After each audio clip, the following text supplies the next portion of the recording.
Welcome back to Real Estate Team Builders. This is Lars Hedenborg. I'm the founder of Real Estate B School, and I've been at this game of team building for quite a while. And I'm going to give you a quick bio because I want to go through and go a little deeper into a conversation we started on Monday with Justin Woodall. He described his journey from, getting started in the business to this year he'll do 60 million or so, and he's completely out of production.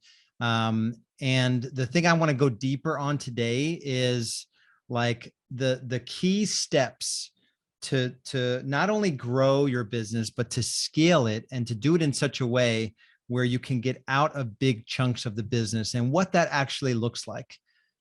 Justin took us through an awesome example on the listing side and went like step by step what happens and how most of that process from getting the call, like, hey, I want to list my home, to the closing, and like 90% of everything he said was administrative in nature. And yet, if you're running and gunning and your head is down and you're just charging in your business all day long, you're probably not realizing that most of what you do as an agent is administrative in nature. This podcast, as you know, we are like the sworn enemy of teams that are built out in a way where they don't give the owner more freedom. And there's not a great value proposition for the team members. There are most of the teams, I would say probably 80% of the teams out there are a loose collection of agents, and the team itself as a business is not profitable when you take the owner's production out of the team. Think of it in your market. Just identify five top teams that you sort of, maybe you put them on a pedestal and look at how many homes that team owner sells themselves. That is the clearest indication that they've likely set it up the wrong way, where it's not an actual business that will allow any freedom whatsoever. So now in that scenario where the team owner, let's say they're doing 250 transactions, but they're doing 50 personally, they're selling 50 homes. And they're managing probably 8 to 10 agents that are selling 200 homes. So they're like the broker on all those deals. So their evenings and weekends and vacations are not their own. And they haven't built anything sustainable or likely even profitable when they take out their 50 transactions. All right. So let's break this down. I'm going to do this in the context of my journey. So there's like 4 or 5 key decisions that turn into ultimately systems that you need to install in your business to allow going from stage 1 in the business, which is, we call it the start stage, which is 0 to 100. So if you're at that point in the journey, and I'm actually going to pull this up here so I can kind of use it as a backdrop. If you're at that point in the journey, 0 to 100, that's where the whole industry lives. Honestly. So you're definitely not alone. The industry does not really teach us how to build out systems, how to, go from 10 homes to 20 homes to 40 to 80 to 160, but working less, selling 160 than you were at 20. And that is the mission of Real Estate Team Builders, not only this podcast, but Real Estate B School. I have obsessed about that one thing. For the last 8 years, I've started Real Estate B School in 2013, and I got into real estate in March 2007, and I hired my first administrator, I think it was February or March of 2008. So I only had 1 year where I was like, this is crazy. Most of what I'm doing is administrative. It's either marketing coordination, listing coordination, or closing coordination, or being a runner, running around town and dropping checks off, putting signs in or whatever. And so once I realized that, it was game on. It was this game of like, how can I get off of my plate the things that are administrative or the things I don't like to do and build systems accordingly. So that first decision for you to make is, how can I get busy enough where I can afford to hire someone to do the non-sales related work? So anything besides new business development, lead follow-up, meeting with buyers and sellers for the first time, and negotiating, getting properties under contract, anything outside of that The fifth thing I would add is building systems. So anything outside of those 5 things, it's administrative in nature. And you think it's the job of a real estate agent, but it really isn't the job of a real estate agent. So how do you get busy enough where you can afford to put 10% of your gross commission toward hiring an administrator? That's the rule of thumb, is that 10% of GCI will go toward having administrative help in your team. So if you're doing 250,000 GCI, maybe let's say that's 25 deals, you have enough money, likely for a part-time administrator, to take 20 to 25 hours off of your plate so that you can double down on the tasks that got you to that point, right? Honoring your morning time blocks where you're actually having conversations with buyers and sellers about, buying a home or selling a home, right? Calling your database and seeing if there are referrals to be generated, right? So, and that one hire will get you from, you'll have to spend $25,000 for that hire, 10% of the 250, but you'll go from 250 to 500. And then it allows you to bring that part-time administrator on in a full-time position. So you're still with the one hire, nothing changes. You'll go from 250 less 25, which is 225. And over time, month after month, week after week, you're going to get more and more off of your plate and your business is going to double. And then you're at 500 less the 50 because you've scaled this administrator up to full time. Now you're at 450. So it's 225 versus 450. And you're likely working less hours than you were at the pre-admin hire. So at the 250 before you brought the administrator on. And all agents think about, and even that one decision is like, I can't afford to give up, $25,000, $30,000 a year hiring an administrator. They don't look at the opportunity to double the amount of production you do and get everything off of your plate that's administrative in nature, where, go back and listen to Justin talk about the listing side. It's like you get the call, you have to prep for the appointment, you have to show up at the appointment, you have to get paperwork signed. There's usually paperwork after to get signed. You have to get pictures scheduled, get the inspection scheduled, get it listed in MLS, put the brochure together, hold an open house, get it under contract, and then all the contract to closing details, right? 80% of all of those tasks are administrative in nature. So you're not even in the game of leverage and maximizing your income potential if you don't do that one thing. That's the first thing. After that, the next big decision, so when you get that leverage, is putting those hours back in the front stage activities, those sales related activities, which are the highest dollar productive activities. After that, you're in the ramp phase. So ramp, as we describe it in Real Estate B School, is 100 to 500K. So at 500K, you're now in the build phase, which is, or stage 500 to $1 million.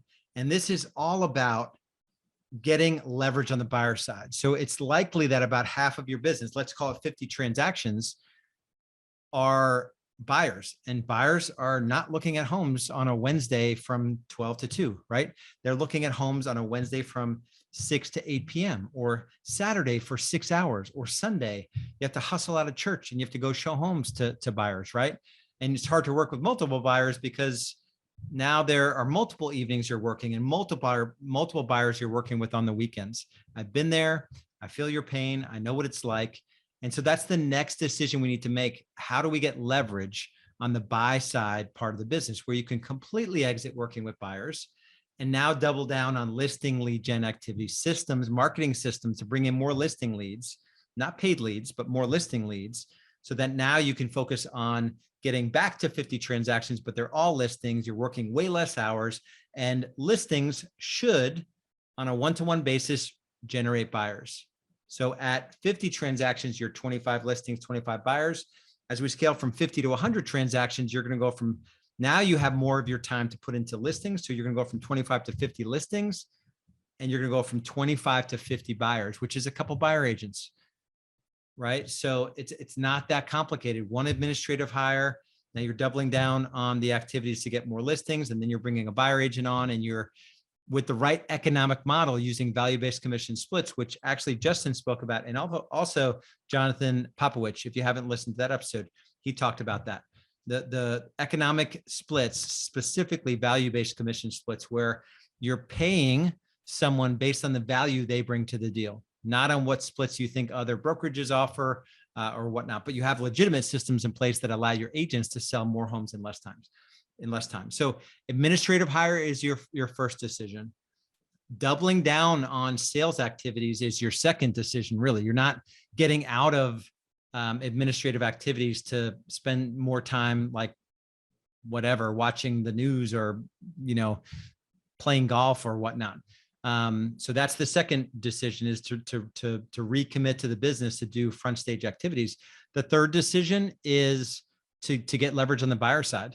You could work with at least twice, maybe more, sellers versus buyers, and do it during business hours. It's just that's more of a business transaction, where working with a buyer, it's more like this warm and fuzzy, like, oh, we want to go out on a Saturday afternoon and show up with our coffees and we're going to make a day of it, but it's your Saturday. And that's the job of an agent, but you can't do it if you want sustainability and if you want margin in your life and you want to show up. Maybe you have other roles that you need to show up as a husband or a dad, like I did in the early stages, which is what motivated me to go down this path. So that's the third decision, is getting leverage on the buyer side. Once you get leverage on the buyer side, you're instantly in a position where you're leading other people, right? So there's this manager in us, which is building the systems. Justin talked about that, what that looked like, and actually how you sit next to your administrator and you actually build these checklists out. So somebody else can do those checklist those checklist activities, right? Prepping for appointments or getting ready for buyer consultations or whatnot. The whole contract to closing part, all the marketing coordination activities. So now admin, doubling down on sales, getting out of buyer sides. And now it's really spending time as the manager and becoming a better leader, because your next decision is what production are you going to stay in the business? Are you going to maybe give away listings that aren't your SOI to your lead buyer agent, right? And have a backup buyer agent. So now you can take time away from the business, right? You're only able to create true margin in a business if you get out of the different positions that keep you sort of, captive to the business, which is what we don't want. And so you at least, at this point you can scale, using the same example, from 25 to 50 to 100, even though you're working all the listing sides, 50, and you're working probably less than 40 hours a week at that point. How do you go from 100 to 150 to 200, right? You're bringing in more buyer agents, but the cream of the crop there is going to rise, and you're going to identify that listing partner, that person to replace you on the listing side, or at least take over full listing so you can stay at that 50 mark. I've seen team leaders come in at 200 transactions for their team, but they're doing 100 themselves personally, and they're buyers and sellers, and they're kind of losing their mind. We do not want that to happen for you. So that's really the last decision to make, is that, do I see myself in the future being out of production in this business? If so, and even if you don't, we need to build the business in such a way where that's how we're building it.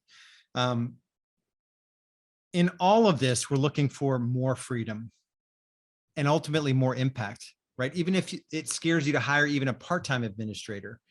Justin mentioned he'll do 225 sides, no personal production.